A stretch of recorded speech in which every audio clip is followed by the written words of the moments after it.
Good evening. I'm Jason Johnson in for Joy Reid. We begin the readout tonight with the danger that was averted when Joe Biden was sworn into office just this past January. Explosive new reporting has revealed that in the final months of the previous administration, there was 100% genuine concern inside our government that Donald Trump would stage a coup and stay in power. These were not the idle concerns or us chattering classes. They came from the highest levels in government, including from the country's top-ranking military officer, the chairman of the Joint Chiefs of Staff, General Mark Milley. That's according to excerpts from a new book set to release next week, I Alone Can Fix It, Donald J. Trump's Catastrophic Final Year, by Washington Post reporters Carol Lennick and Philip Rucker. They report that as Trump purged the ranks of the Pentagon and refused to concede the election, General Milley was actively working to avert a possible coup. He told his closest deputies, quote, "They may try, but they're not going to blank and succeed."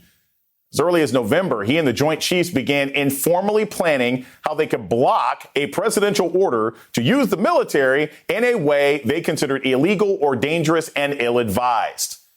And there were others who shared Milley's concern, too, a list that reportedly includes former Secretary of State Mike Pompeo, although, unsurprisingly, he says it's totally not true.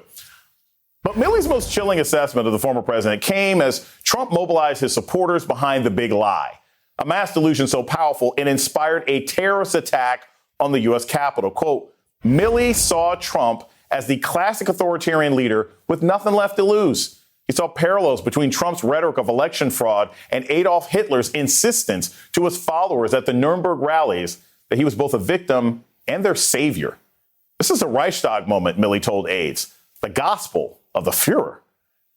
Let that sink in for a second. That's how serious this was in January, that Donald Trump posed such a threat to this country at that particular moment that the top brass in the American military not only recognized, thankfully, but actually had to take steps to prevent a coup.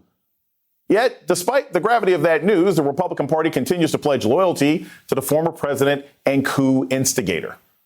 Just today, House Majority Leader Kevin McCarthy paid a house call at Trump's Bedminster Club to bend the knee once again. Meanwhile, in his reaction to the story today, Trump himself seemed confused by the reporting. He said, if I was going to do a coup, one of the last people I would want to do it with is General Mark Milley. Of course, it's not really what the book says. Milley was intent on preventing a coup, not joining one. Speaking of joining me now is Congressman Eric Swalwell of California, author of Endgame, Inside the Impeachments of Donald J. Trump, and Miles Taylor, former Department of Homeland Security Chief of Staff and co-founder of the Renew America movement. I will begin with you, Congressman Swalwell. As a member of Congress, I don't think we can be reminded enough of how dangerous and how precipitous our potential loss of this country was back in January. With these new quotes coming out of this book, does this make you look any differently to that time? Are you even more frightened thinking about how close we were? Or is this just par for the course and you realize now, hey, look, I knew this was that dangerous 6 months ago. I'm glad now the rest of the public's picking it up. Well, Jason, I would actually say it's not how close did we come. We actually crossed that Rubicon. And for the first time ever in our country's history, we did not have a peaceful transition of power. Look, I don't look at this book and say, these people who spoke up were heroes. Your other guest, Miles Taylor, he spoke up when it was at great political risk to do so. People like Alexander Vindman and Masha Yovanovitch and Fiona Hill, they spoke up to help stop the Ukrainians from putting dirt on Donald Trump's political opponent when Donald Trump was asking them to do this. This is coming out after the act. And I just happen to think that had these people spoken up before the January 6th insurrection, maybe Officer Sicknick would be alive today. Maybe hundreds of officers who were injured would not have been injured, and maybe we would have had a peaceful transition of power. Mr. Taylor, this going along with what Congressman Swalwell just said, all of these people in this book now who are saying, oh, my gosh, this is so bad, it's so terrible. None of these people were willing to speak up. None of them said anything that mattered, right? They're all the person that comes to you after you've been dressed down by your boss and comes to your office afterwards like, oh, my gosh, that was so terrible. You didn't say anything during the staff meeting. So when you hear these people now revealing in a book how dangerous they thought things were, does it inspire you? Does it make you think, OK, cool, our system somewhat worked? Or does it remind you of what feckless cowards we had in our government who were only willing to do something and admit that they were doing something to keep us safe after the fact? Yeah, Jason, look, by the end of the administration, Donald Trump got what he always wanted, which was a cabinet full of cowards. That's what he wanted, Right. a pliable cabinet.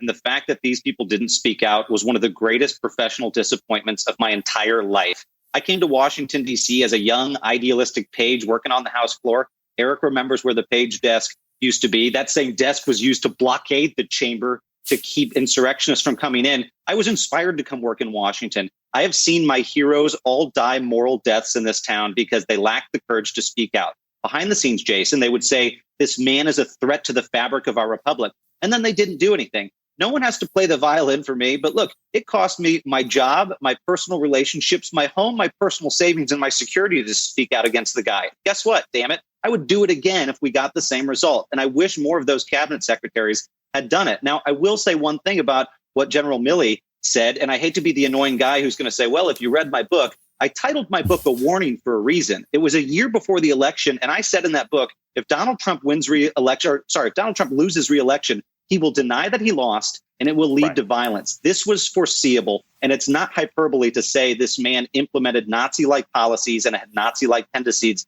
We saw it up close. He was an authoritarian. He loved authoritarians. And in Oval Office meetings with me, he would talk about his magical powers like the Insurrection Act that he wanted to use to do extraordinary things. True story, Jason. He told us at one point he wanted to use the Insurrection Act to seal the U.S. southern border because it was a powerful tool. This was in his mind in year one of his administration. I have no doubt that he considered a coup.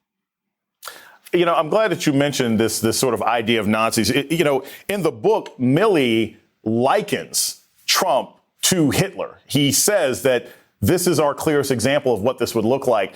Congressman Swalwell, I'll tell you this little anecdote, and I want you to understand, I want your sort of perspective on this, of how dangerous Trump was.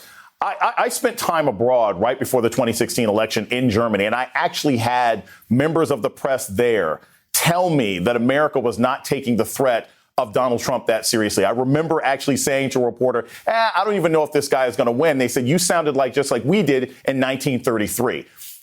When you hear these kinds of reports, when you hear Donald Trump being compared to Hitler, when you see what he was attempting to do at the border, are these hyperbolic comparisons at this point? Are we trying to demonize him in order to make America realize how dangerous it was? Or do you think that's a fair comparison now that we find out more and more about what he was attempting to do?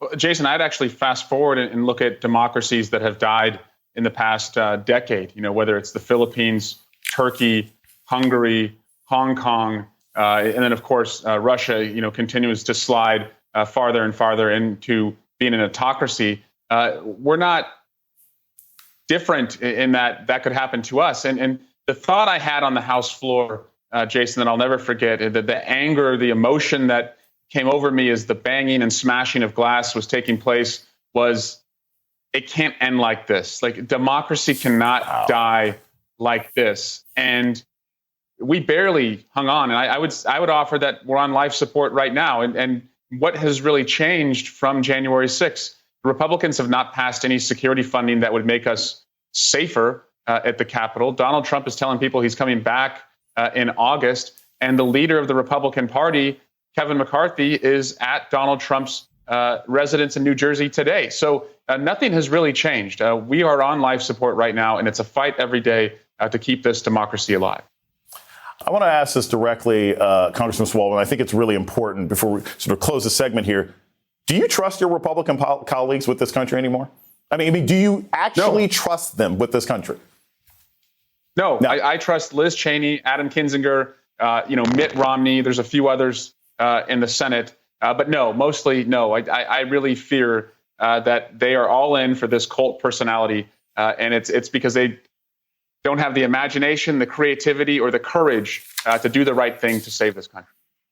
I want to go to this last one. This is another really horrifying part here. Mr. Taylor, in the book, it's reported that apparently General Milley actually went to Speaker Pelosi and said, hey, look, we'll make sure that Trump doesn't use the nuclear codes. That was a part of a conversation he actually had. I have to ask you so that everybody is, again, aware of how dangerous things were for us at that time, politically and internationally. What do you think Trump was going to try to do if he had gotten access to, was he going to try and start a war with Iran or something else like that and extend his power? What on earth could the president have wanted to do with nuclear codes faced with the fact that he had been voted out by the American people? Well, one can only imagine, Jason, but I've got to assume that in Donald Trump's mind, he believed there was a scenario where he could deploy the United States military in such a way to deny Joe Biden from taking office. That was the fear I had a year before the election. It was a fear I had in the days after the election. But I'm going to tell you this, Jason, I've spent my whole career not as a political operative. I've never worked on a campaign in my life other than campaigning against Trump. I'm a national security guy. I've worked in national security against ISIS and Al-Qaeda and Russia. And the number one national security threat I've ever seen in my life to this country's democracy is the party that I'm in, the Republican Party. It is the number one national security threat to the United States of America. And I'll tell you this, if my party retakes the U.S. House of Representatives in the next cycle, it's going to become a haunted house. And the ghoul and the specter haunting that house is going to be Donald Trump. And if Kevin McCarthy's hand is on the speaker's gavel, it's really Donald Trump's hand on the speaker's gavel. And the fact that Kevin McCarthy continues to pay homage to a twice impeached presidential loser, I think should give all Americans pause and make them worry about the future of this country and its security. Couldn't have said it better myself. Thank you, Congressman Eric Swalwell and Miles Taylor. Up next on the Readout. Guess what did not come up in today's meeting between the Texas Democrats fighting voter suppression in their state and Senator Joe Manchin? Plus, the Biden breakthrough. Today, millions of American families begin receiving much-needed financial help while Senate Democrats roll out a $3.5 trillion plan to fulfill many of the president's policy proposals. And COVID cases are rising again. And so is the anti-vax rhetoric. It's the most deadly example of the seemingly intractable political divide in this country. The Readout continues after this.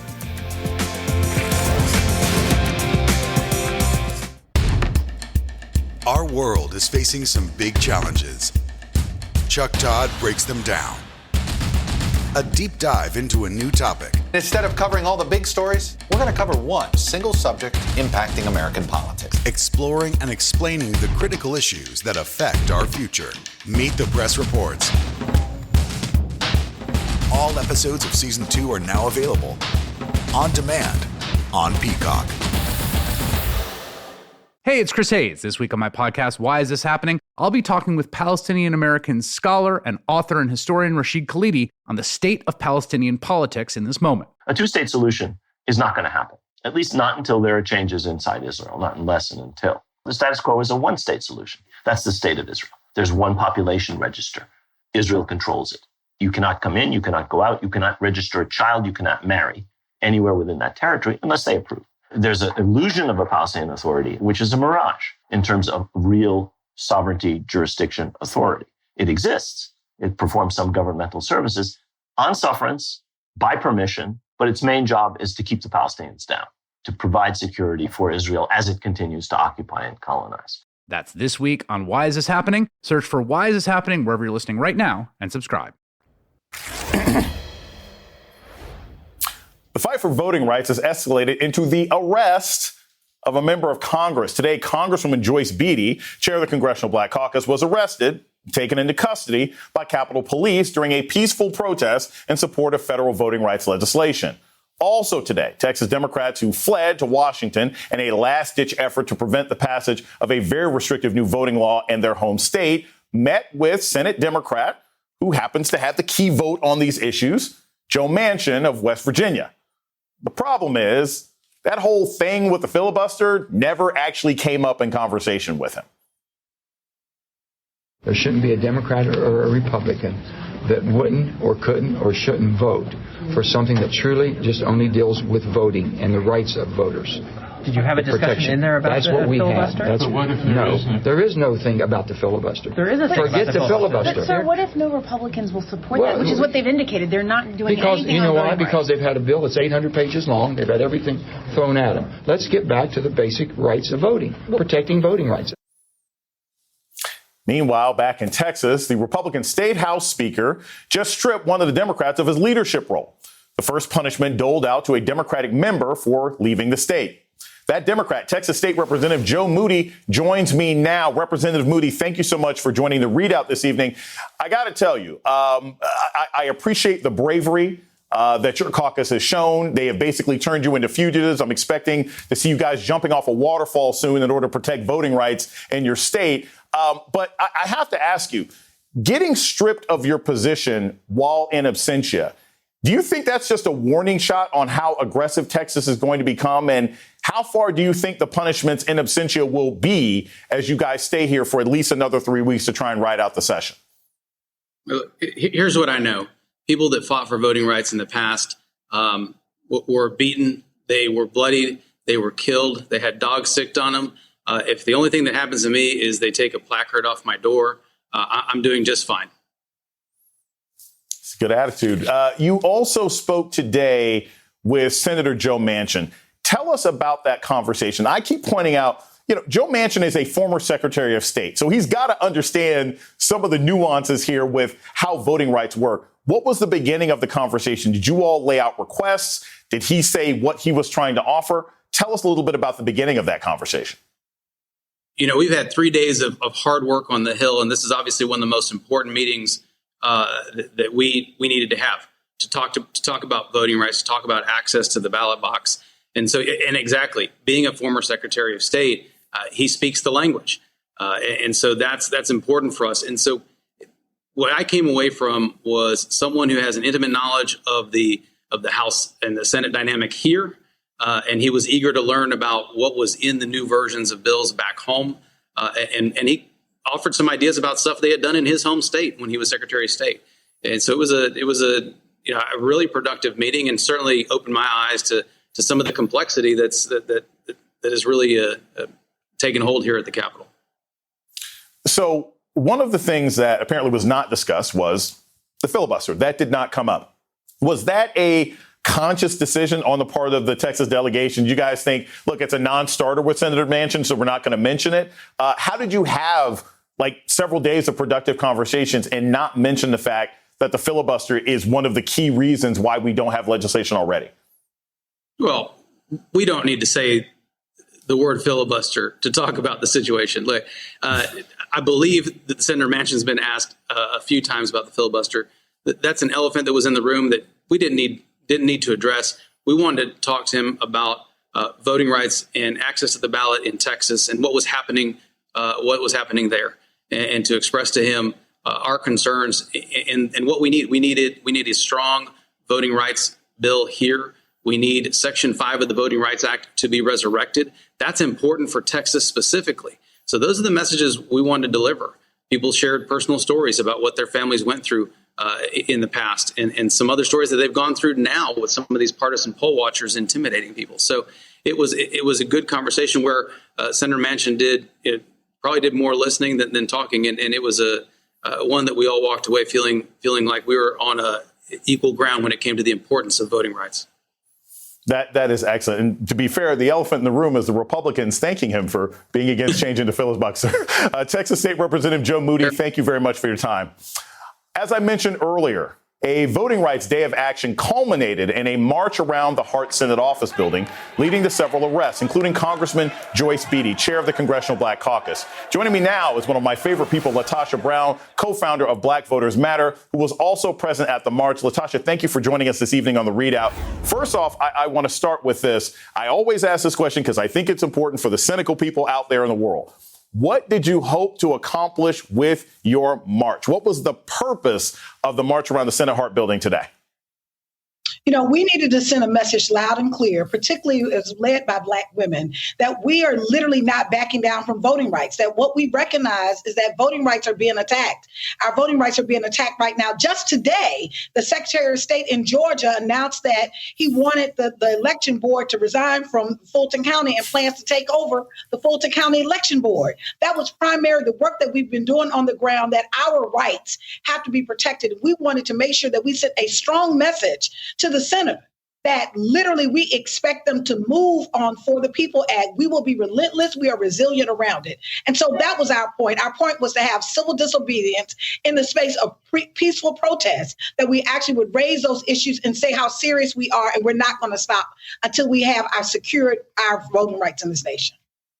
When I've talked to a lot of organizers on the ground, sort of off the air, the point they keep making is look, no matter how much work we're doing, we can't out-organize a state law that says that you can just eliminate an entire swath of votes if you don't like them. You can't out-organize past that. And so my question to you is, what is the key thing that you think members of the Senate haven't figured out about this yet? I mean, it seems pretty obvious to us, but what have they not realized about the fact that you could organize 300,000 people to vote in a district, and currently in Georgia, the Republicans could basically say, we don't trust any of those ballots and throw it out. What is not sinking in yet in some members of the Senate?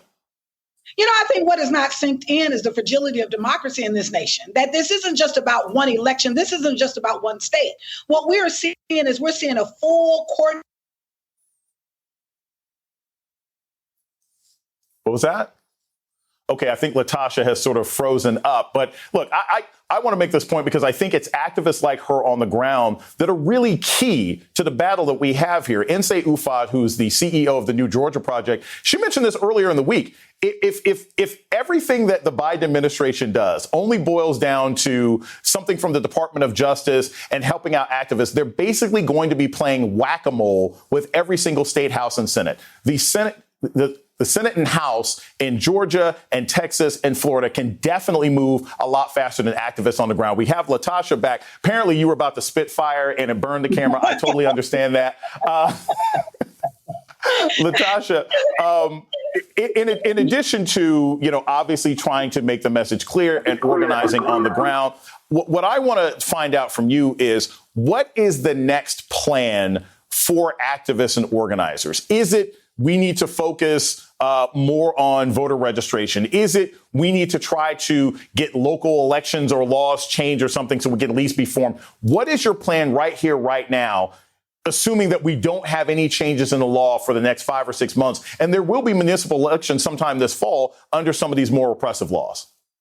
I think that there's two things. One, I think there is the business of holding people accountable. That ultimately what winds up happening in the democratic process is not just about voting, it's about how we're engaged in the entire process. And those that we put in. I'm telling you all, Latasha. Latasha spits hot fire and it literally burns the camera. That's why you guys need to listen to her and her organization. Latasha Brown, thank you so very much. Sorry for the technical difficulties. We will have you back. Still ahead, the difference between stress and security. That's how Democrats are describing a new child tax credit that could be showing up in your bank account starting today. Of course, conservatives are already freaking out about it, calling it welfare. One of the bill's leading advocates, Senator Sherrod Brown, my former senator, joins us next. Stay with us on The ReadOut.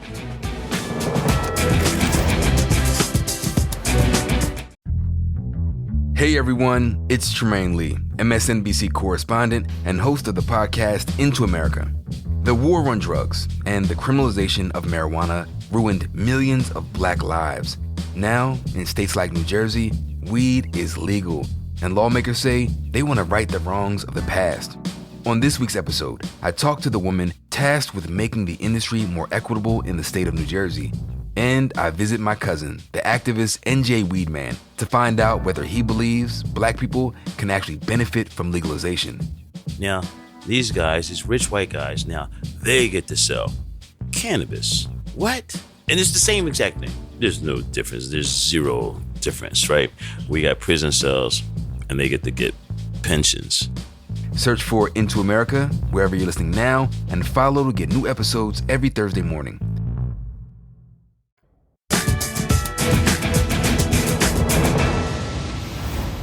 If you're a parent, check your bank account because most of you began receiving monthly checks of roughly $300 from the federal government.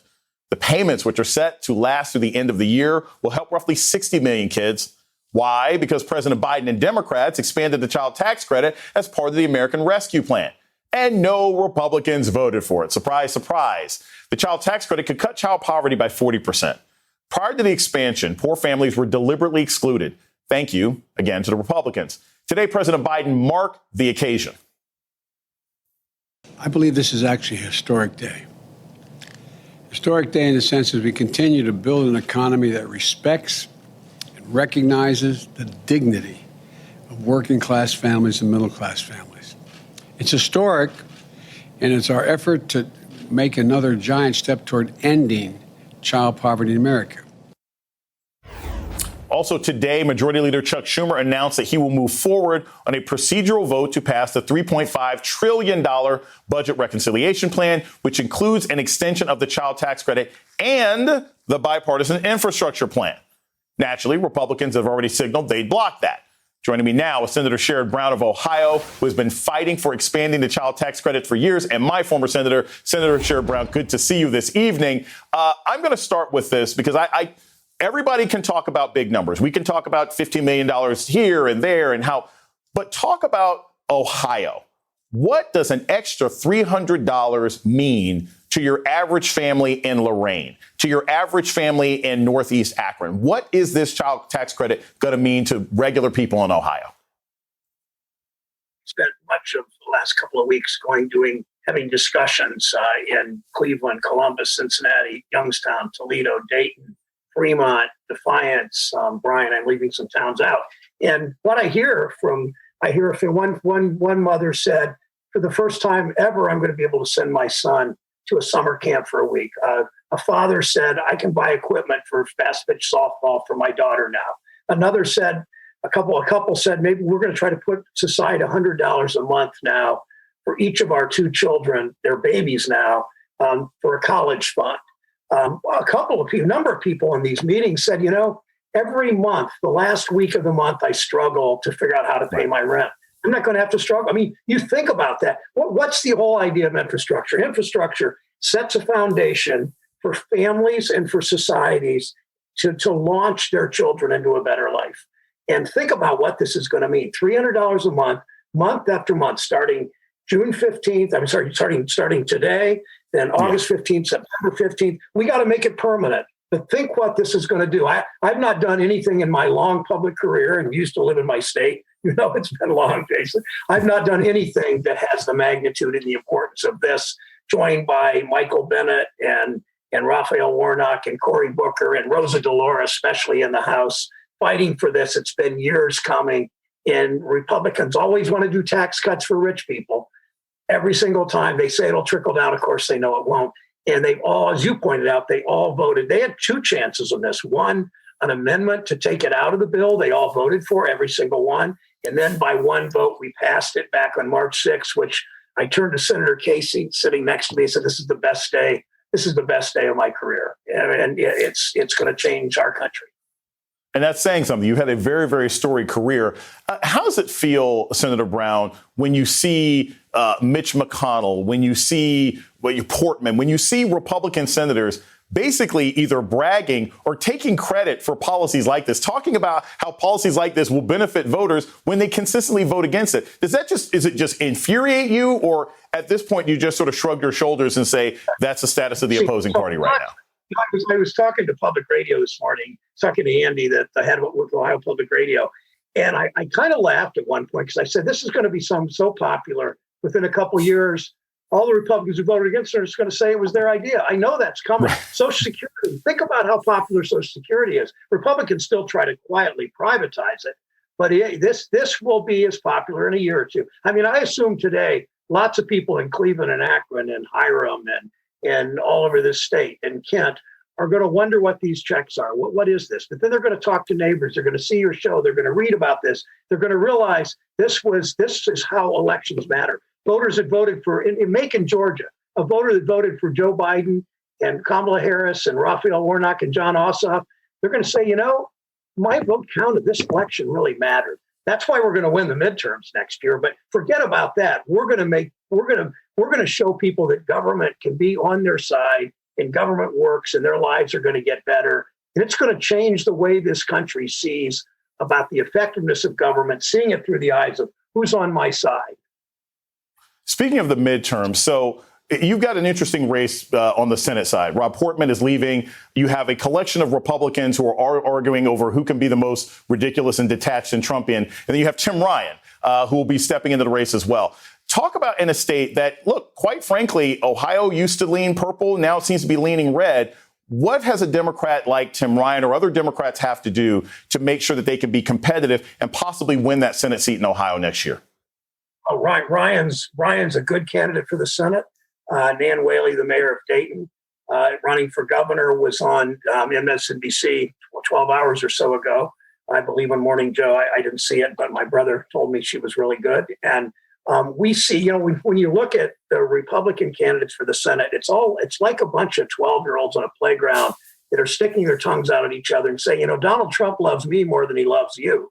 And that's what they are. They are this party. Each one is worse than the other, than the last. And there's one you just put on the screen that's seems to be, well, I won't comment on an individual, their integrity, but they're all pointing out how they criticize Trump. The other one criticized Trump once, and I'll do whatever Trump. It's just a remarkable thing. And in the end, voters are going to say, they're all talking about the past and Trump. Right. We're talking about the future.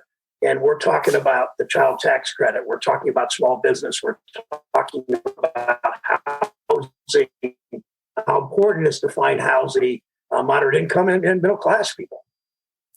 Very quickly, I want to ask how you have been able to successfully stay out of the other most contentious race happening in Ohio right now, the congressional seat to fill Marsha Fudge's old seat in Ohio 11th. You've had many Democrats come in. Some endorsed Nina Turner. Some have endorsed Shontel Brown. As of the latest polls, it looks like this is a tightening race. It might actually be tied. Do you plan on making an endorsement? Do you plan on showing up, or are you going to let this sort of let this fight out within the Democratic Party? I'm showing up.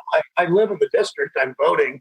I'm taking the Marsha Fudge approach. She lives in the district. She's voting, and she's the Secretary of HUD, and I'm the senator. And I'm not going to endorse in the primary. I'm probably not going to endorse in the mayor. Cleveland has an open mayor seat and an open congressional seat. And my concern is that the primary for Congress is in August. The primary for mayor is September.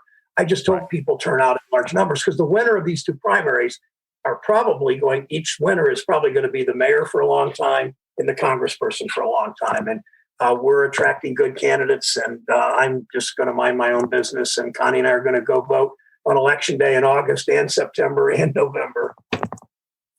That is the best position to take. Thank you so much, Senator Sherrod Brown. Up next, a tale of two Americas, the vaccinated and the unvaccinated. Cases of COVID's Delta variant are spiking in states with some of the lowest vaccination rates. And some conservatives are applauding. We'll be right back.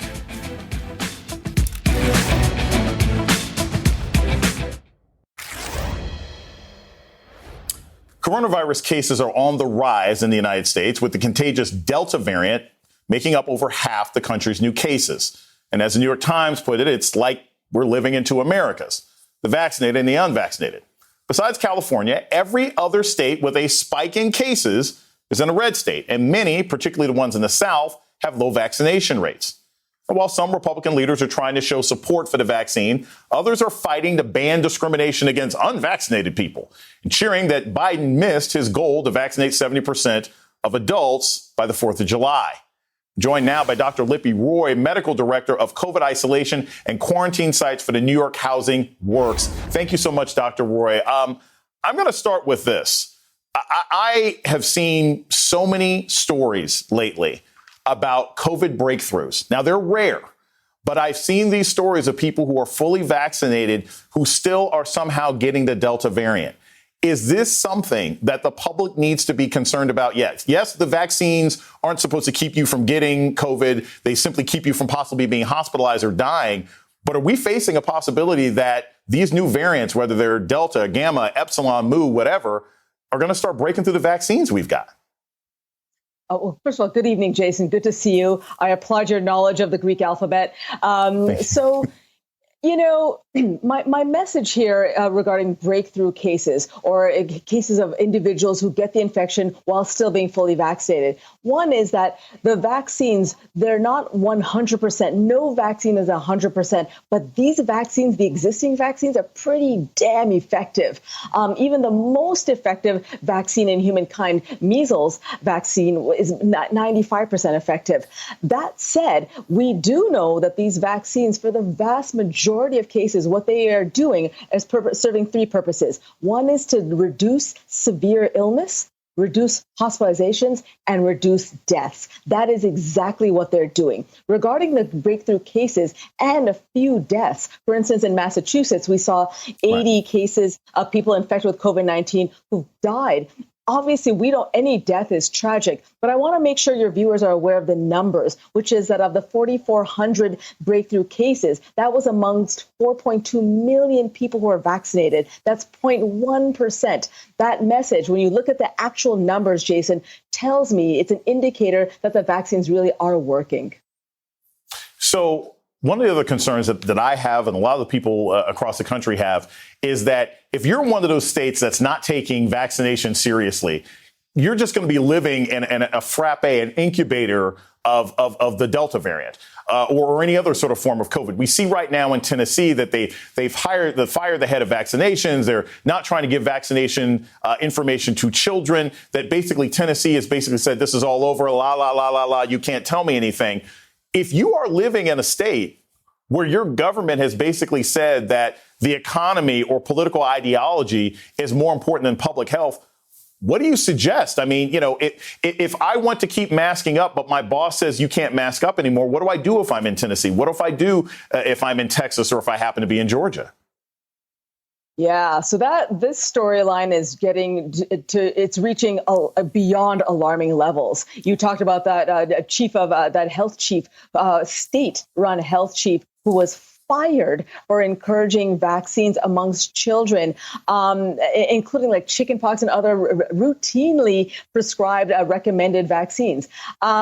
That's extremely disturbing, especially as a fellow physician and public health advocate. As you know, and you've talked about this multiple times, Jason, we seem to be living in two Americas, right? The vaccinated and the unvaccinated. I want to share one message to the vaccinated. Heartfelt thank you for getting your vaccine, because you are protecting all of us, including those who cannot get vaccinated. And to the unvaccinated, they're really falling into three contingents, right? There's those that are just ineligible because of age or a medical condition. Right. There are those who are just unsure or uncertain. And then there are those, to your point, that are simply believing in conspiracy theories. They believe it's a violation of their First Amendment rights. And to them, it's a tougher kind of sell. I mean, short of mandates, Jason, I don't see these individuals getting vaccinated. And I just want to remind them that we all have limitations on our First Amendment rights. I can't just yell bomb in an airport for fun. Right. I can't just be a speed demon down a road in a school zone. We have existing limitations on our rights. But when those freedoms then infringe upon or jeopardize the health of the community at large, that becomes a problem. Vaccinations are safe. People just need to get their vaccines, Jason. I mean, kids had to have measles and chickenpox vaccinations before you came back to school. What I want to highlight is also the outlier state, which is California. Well, so, Tennessee and Texas, these are places where you have a lot of anti-vaxxers, anti-vaccine government. California actually has a really high vaccination rate, and yet they just announced today that they're shutting down LA County and requiring, again, mask mandates for being indoors. So what could possibly be happening in a state like California? Because you have a lot of people vaccinated, but apparently the virus is still spreading enough that the state's slowly moving towards what might be another close down. Yeah, and this is sadly, Jason, exactly what public health officials, epidemiologists, and other scientists predicted. When you have variants, actually, let me rephrase that. When you have large pockets of still unvaccinated people, remember, California is not 100% vaccinated. There's a large volume of people who are unvaccinated, along with this virus that is circulating and mutating. I mean, it is not going anywhere. You're going to get people who are going to get infected. And so to your point, masking, I think that's going to be the recommendation again, masking, especially with the variants circulating. But again, I want to emphasize that the existing vaccines are, for the most part, protective against the Delta variant. But until we have mass vaccination, we're not going to be able to contain this pandemic at all, Jason. Thank you for that sobering news, Dr. Lippy Roy. I'm telling everybody out there, vax that thing up. It's important. Still to come, Cubans protest their government en masse amid food and medicine shortages, power outages, and rising COVID cases. But what's really fueling the fire? The readout continues after this with the answer.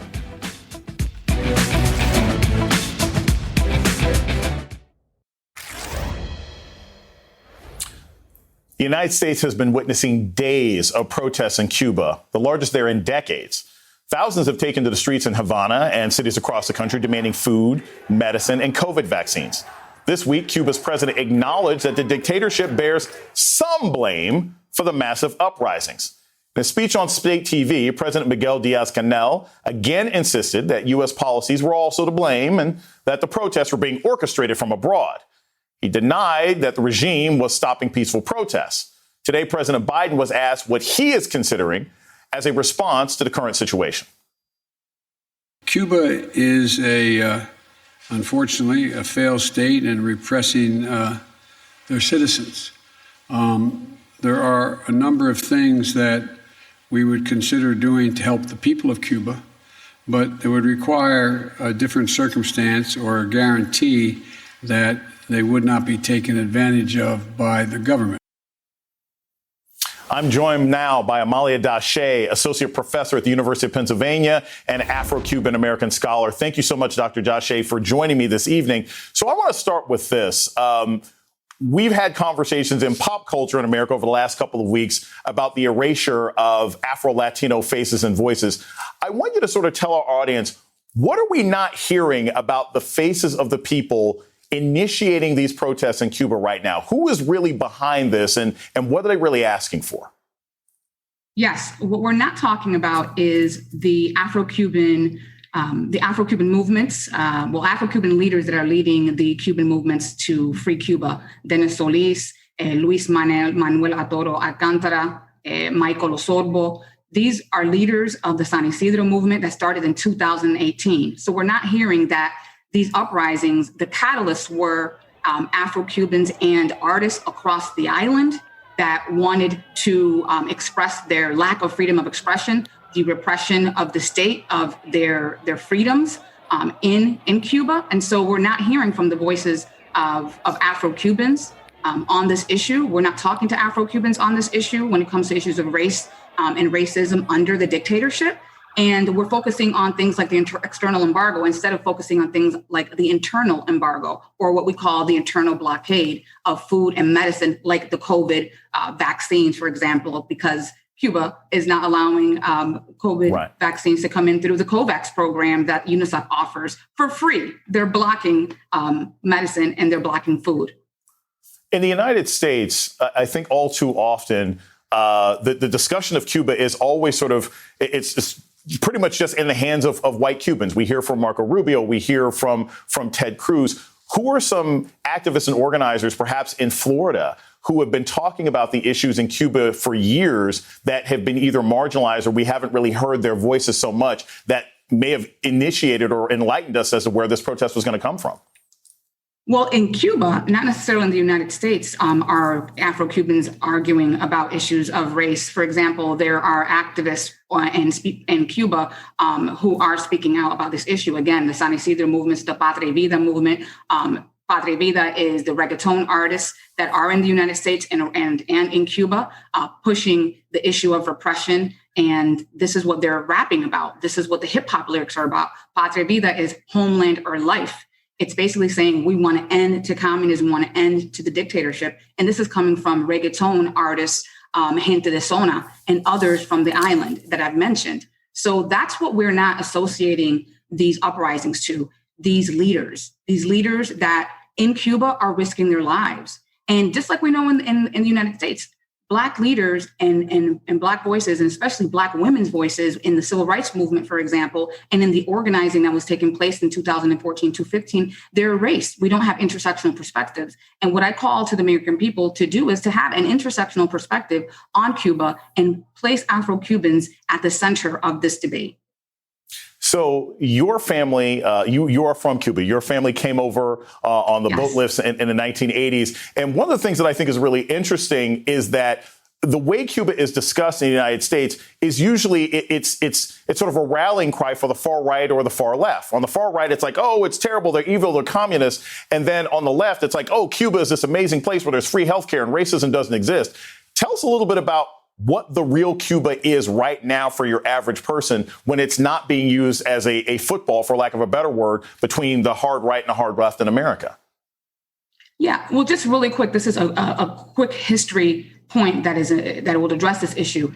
In Cuba in 1961, when this new regime came in, they said they eradicated racism. And you know what they did? They got rid of 200 Black organizations across the island.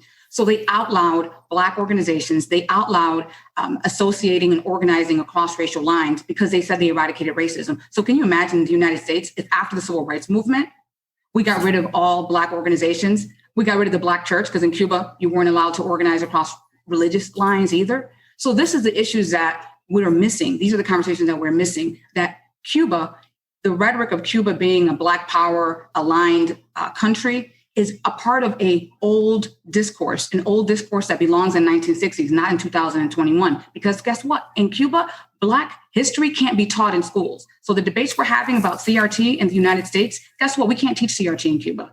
It's against the government. I'm pretty sure that Marco Rubio screaming about critical race theory would be very ashamed to find out that he's actually aligning himself with the dictatorship in Cuba. One of the last things I want to point out here is just very quickly, Black Lives Matter has asked for the embargo against Cuba to be stopped. There are many organizations in the United States that say that we're a part of the problem.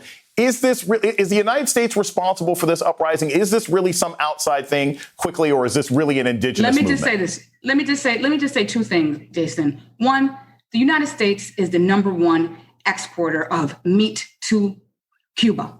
All right. They spent $100 million in buying chicken. Another thing, Black Lives Matter could not exist in Cuba. They're outlawed. Right. Outlawed. So yes, clearly a difference.